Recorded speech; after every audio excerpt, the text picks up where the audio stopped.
No hype, no prediction, only follow the time and level. इस war वाली situation में ऐसे कौन से यूएस स्टॉक्स में इन्वेस्ट किया जाए जहां से अच्छी खासी रिटर्न्स मिल सकती है, तो उसको फंडामेंटल एज पर एस्ट्रोलॉजी पॉइंट ऑफ व्यू से समझने की कोशिश करते हैं। मैं ऐसे कुछ 3 स्टॉक्स बताने की कोशिश कर रहा हूँ, उसको पहले फंडामेंटल पॉइंट ऑफ व्यू से समझने की कोशिश करते हैं।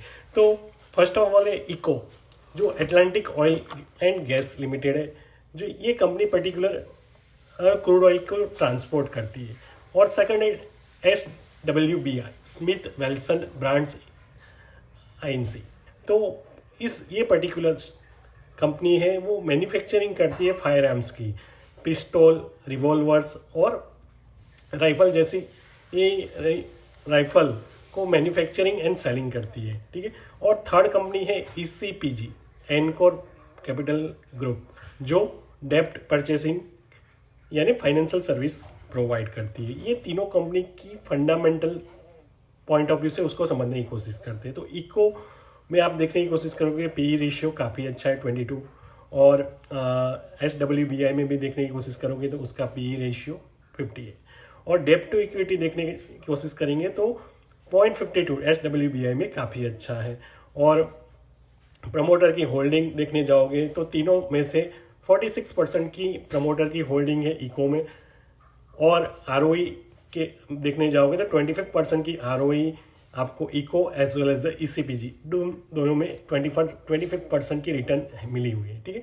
और ROC देखने की कोशिश करोगे तो 14% इको में है और ECPG में भी 15% है। और पेग रेशियो देखने की कोशिश करोगे तो 0.6 ECPG का काफ़ी अच्छा है।